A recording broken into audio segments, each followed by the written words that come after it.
At Gaia Wisdom Sanctuary, we believe that God, Spirit, or universal energy, however we each define it personally, resides in all things, and that nature is our church, love is our commitment, and we each carve our own unique path to God.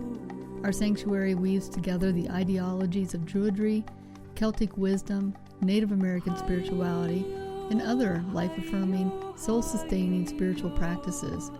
We choose not to tell you what to believe, but instead strive to inspire you to deepen your soul path as you feel is right for you.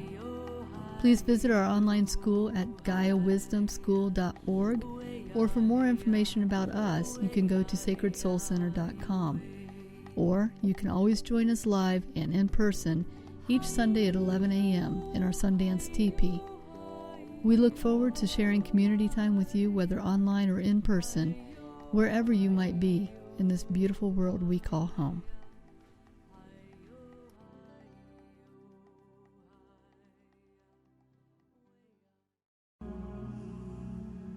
One, two, three. Let me change music too.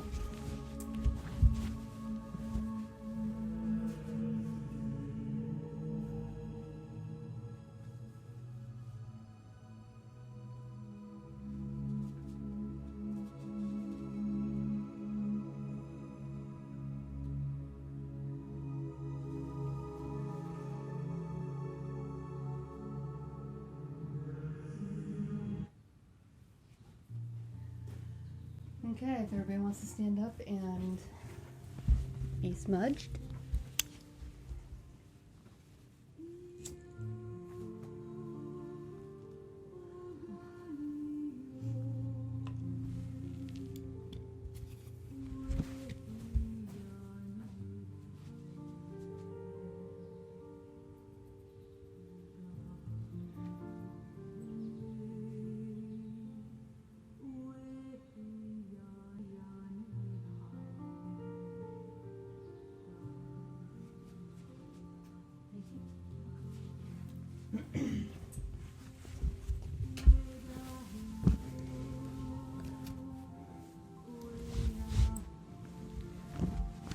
Welcome again to our Gaia Wisdom Sanctuary service, Lodge service.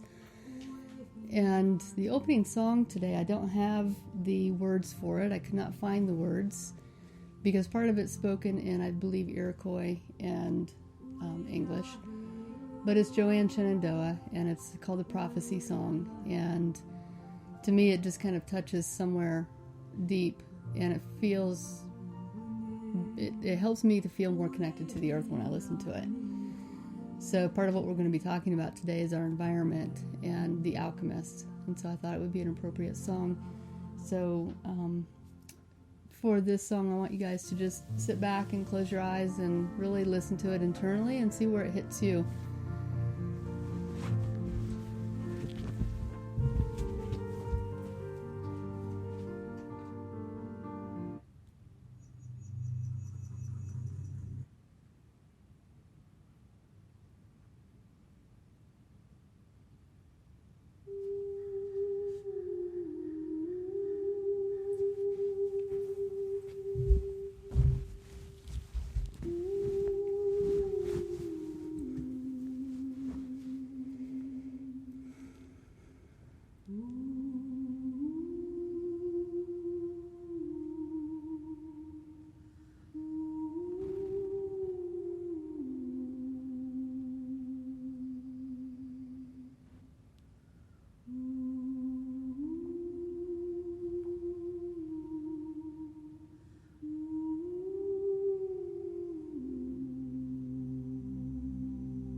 Stand up. Be counted.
Yeah.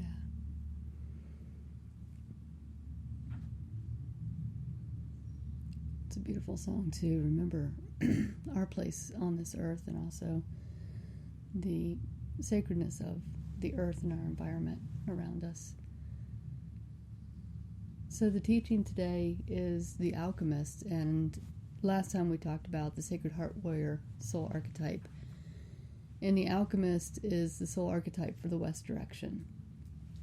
So I thought I would do the whole series of all of them, each week focusing on one, because it is that integration of when you bring those energies together that you really begin to unfold and become more balanced and really step into your sacred purpose. When you have your foot in all of the directions and you're able to recognize when you're either out of balance or in balance in one direction or the other.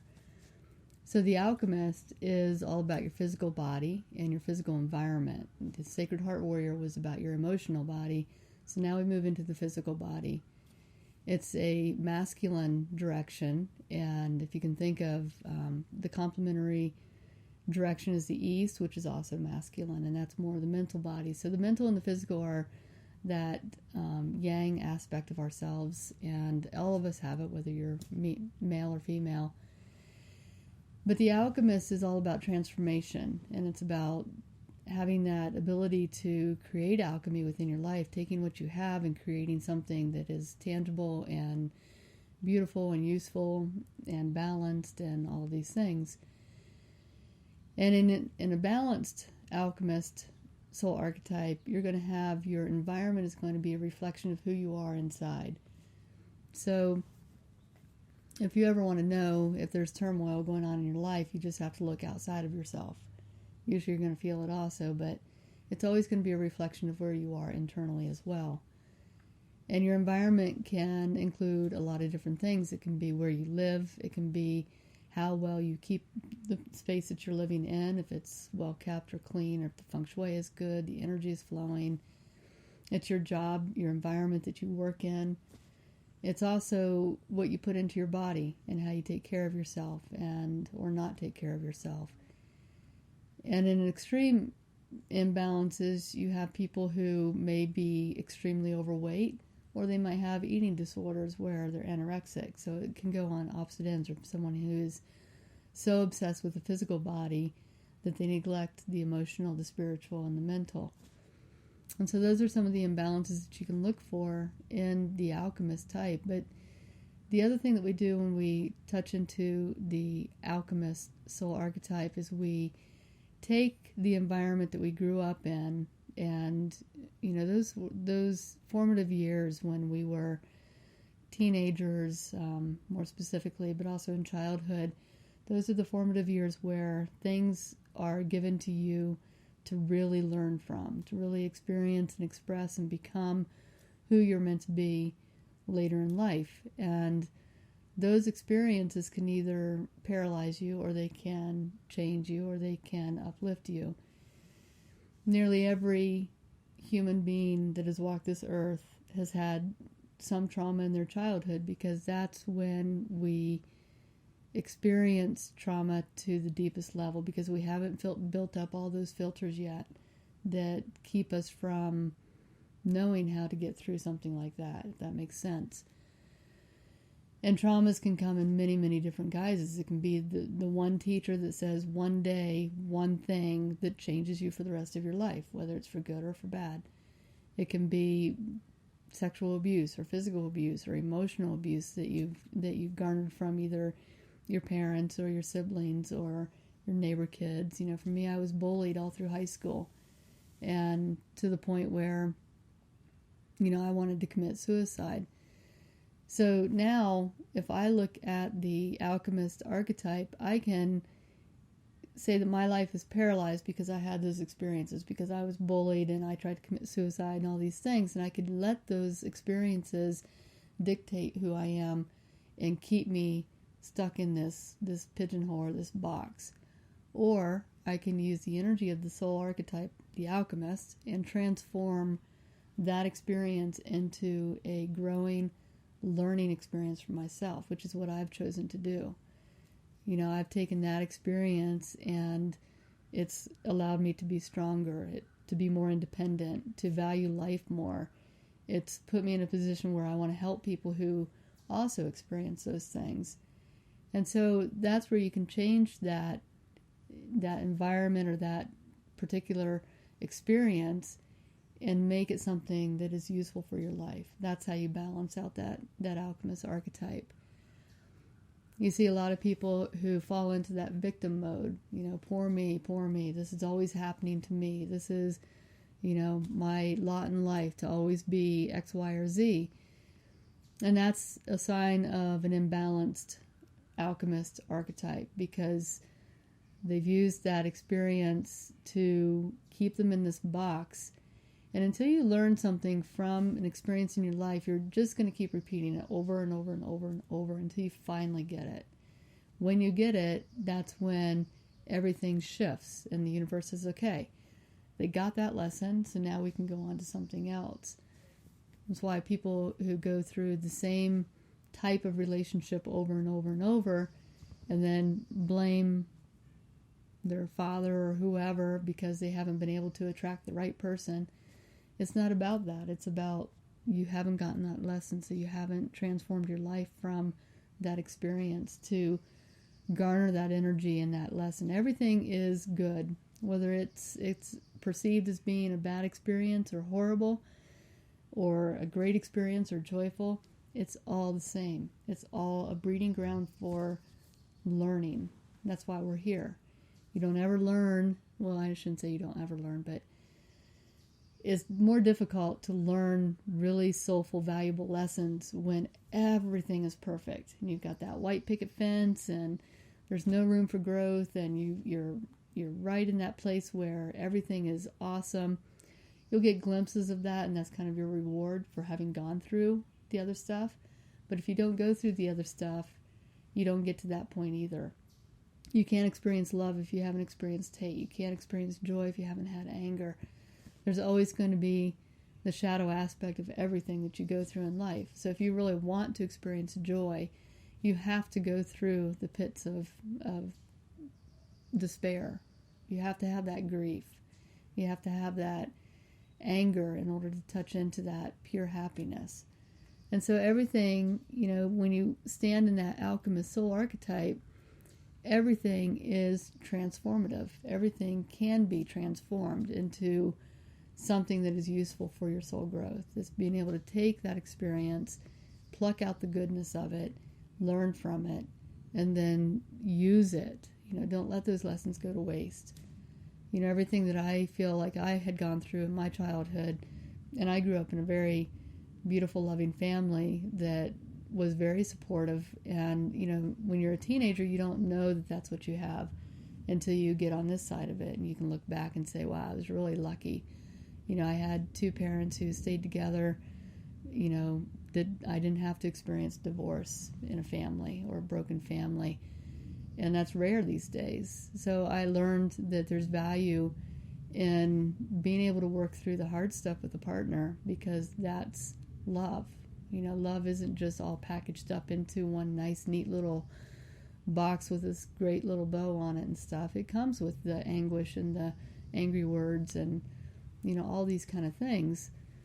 But to be able to walk through the fire with somebody and, so when you're in the alchemist, you have not only your individual self, but the relationships that you have also.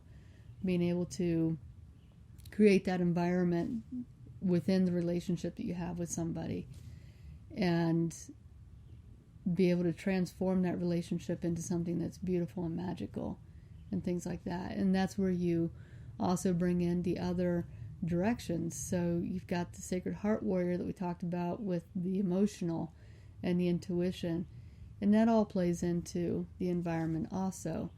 You can walk into a room and you can immediately feel what that room feels like, whether it feels energetically balanced or if there's like stagnant energy, or if it's right now our house needs to be vacuumed and we've got 4 dogs. So I walk into the house and I feel that like that heaviness. The moment I clean a house, I feel lighter. And there's a reason for that. So I'm bringing in the Sacred Heart Warrior of that emotional, intuitive feeling. I'm bringing it into my environment and having those two kind of marry each other. So there's a lot of, it's hard to talk about just one direction without touching into the others, because you'll hear me say this every single week, that all the directions need the complementary forces of the other directions in order to be truly balanced. And so when you can start evaluating your life, you look at your environment, you look at your health, you look at your habits, your addictions, all that kind of stuff falls into that west direction, and really find ways that you can transform them into something that's going to be healthier for you. Look at your relationships, look at your the way that you relate to your environment. I see, and this is very sad to me, but I see a lot of people now, I forget where I was, it was some park. There's this beautiful nature all around us, just gorgeous, and here's all these people on their cell phone texting or looking up web stuff or whatever they're doing, or they're, I know where I was at Angel Oak tree in Charleston. And this tree, and I think all of you guys have been there, is the oldest living tree. I think it might be the oldest living thing on this side of the Rockies. It's 1,600 years old. Do you remember?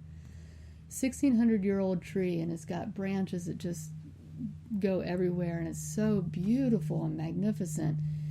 And I was sitting there one day, and I was meditating with this tree, and I've always felt that this tree had a very lost soul, because it's surrounded by fence, and I was meditating this day trying to figure out, tap into the energy of this tree, like, why do you feel so dead to me? You're like the oldest living thing, but you feel so dead. And I see these buses of people coming up, and they get off, and they all come in, and they snap a picture, and they get in their posing their picture, and they're taking pictures, and then they get on the bus and they go. Nobody is actually with the tree. Nobody has a relationship with that tree. They come in and they snap their epic photo, and they'll go home and they'll tell everybody, oh, I visited the oldest tree in the whole world, or whatever they want to call it. And yet they never connected with it. They never sat with it. They never even really, I saw a few people touch it and stuff, but, to really just sit down and bask in this old wisdom that was right before us. And I realized that that's why the tree felt so dead to me, because there weren't many people having a relationship with it. All these people were coming and taking from it, but they weren't giving anything in return. And you can only give so much before you are depleted as well. And that happens with people as well. You have these people that come into your life, and they suck the energy out of you. They drain you. And then they walk away, and you're left feeling just like, oh, I just need a 10-week nap now. And then you start to resent having to spend time with those people, because you know what that feeling is like. And so your environment falls into all those kind of things also. It's how you relate to the people around you, how you relate to the environment that you're in. Can you go out in nature and be in nature and not just walking through it, if that makes sense? It's just like Angel Oak Tree. And so balancing that energy takes a lot of energy. It takes that conscious effort to really transform those experiences for yourself and for those around you. When you pay attention to your environment, your inside changes, but also the relationship you have with that environment changes. That environment changes, that tree changes. I really do believe that if more people went to places like Angel Oak and really gave their energy to that tree, that tree would feel a lot different. It breaks my heart, actually, that it's like having animals in a zoo. People go and they look and they ooh and ah and they laugh and they take their pictures and then they go on. But they don't sit and just be with that animal to really connect from a heart space with that animal. Grand Canyon is the same thing. Unless you really hike the canyon and the canyon's able to kick you in the butt and, break your spirit down just a little bit so that it humbles you. If you just go to the plateau and snap your picture and leave, it's the same thing. It's like you're robbing both entities. You're robbing that beautiful sacred place, and you're robbing yourself of this intangible relationship that you can have with everything around you in your environment. So part of your soul work or your soul seed this week is to pay attention to your environment. How do you relate to it? How do you create those relationships with it? And, how can you improve it? How can you enhance it? And then paying attention to how you treat your own body, because it's not just relationships outside of yourself, but it's your relationship with yourself as well. And I think that is probably the biggest challenge for most people is, how do I love myself well enough and treat myself first? It's the whole thing like the airplane. You take your oxygen mask and put it on you first and then help someone else. We fall into, I talked about addictions, and that's an attribute of the Alchemist, the West direction. One of the addictions that a lot of people have is codependency, where they're always taking care of somebody else. Let me do that for you. Let me do that for you. And you're taking away people's power when you're constantly trying to help them do something. And a lot of times people will do that because they don't feel strong enough to help themselves. So to garner that strength, they have to help somebody else and feel that they are worth something. And so that self-love is really tough for a lot of people. It's how do I love myself? I always give soul work when I do soul coaching sessions with people. They always get soul homework. And I can't tell you how many times I've given out the homework. Go date yourself. Take yourself out on the best date of your life. How would you want somebody else to take you out or love you or whatever? And that is really tough for people. They're like, well, I tried, but I couldn't do it. Or I felt funny taking myself out to dinner and because I was all by myself. And it's like, is your company not worth that? Are you so not worth the love that you're worried about what everybody else is going to think if you're by yourself? So, do something this week for yourself that shows yourself. Actually, do something every single day that shows yourself that self-love, that you care enough about yourself that you want to create that loving environment for you to flourish in. And if that means cleaning your house or taking yourself out to dinner or taking a day off like we're going to do today, that's all about self-love and being able to give to yourself something that you feel loved by and creating that relationship with yourself. I get distracted by noises. Yeah. You don't hear noises up here very often, so when you do hear one, it's like, hey, what is that? So your soul seed this week, I think, the Alchemist, a lot of people don't want to, when they're walking this spiritual path, they don't want to touch on the physical outer manifestations around us because they don't feel like that's spiritual. They want to dive into the intuition or into the soul shaman stuff where you're working with your spirit guides and stuff like that. But the Alchemist is really important, I feel, because you've got to it's raining. You've got to create that environment that supports that spiritual growth. It's really hard to tap into your spirit guides if you're in a room that's just full of clutter and you're eating Twinkies. And do people eat Twinkies anymore? I don't know. I hope not.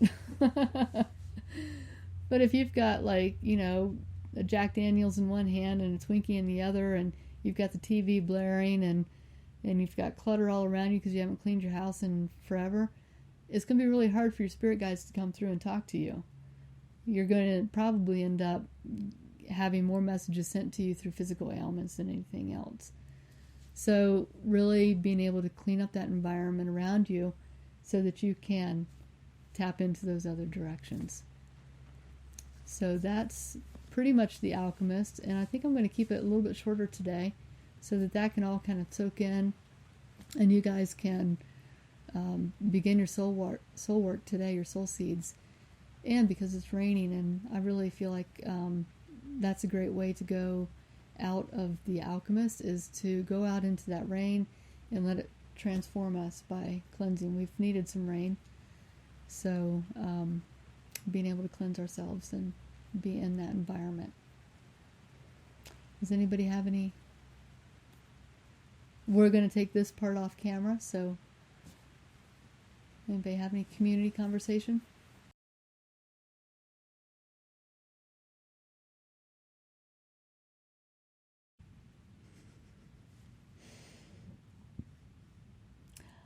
I'm going to not do the guided meditation today. We'll do it later for us. But one thing that I would encourage everyone who's watching this or here today is to create an altar if you don't already have one. Create an altar in your home somewhere. It doesn't have to be elaborate. It can be, just a small little space, but something that is sacred to you and helps you to connect to your spirit guides or to God or to whatever you subscribe to, whatever you call that energy. But very important to keep your altar sacred. You don't put your car keys on it or, papers or anything like that don't mean anything to you. But that every object on your altar has specific meaning for you. Sometimes I like to put things that represent the elements, that represent the directions, that represent my guides, things like that. And it's just a place it's kind of like a portal, if you can think of it that way, a portal to connect to your spirit guides and to God. And to also keep it clean. Sometimes it gets dusty, and it might seem tedious to take all those pieces off of your altar to clean them, but that's actually a way of creating that relationship too, because you're taking care of those things. You're taking care of, you care enough about them that you take them up and you clean them and place them back down and put that energy back into it. So an altar is a great thing to start out with if you are questioning what to do, what changes to make in your environment. All right. We're going to do the closing prayer.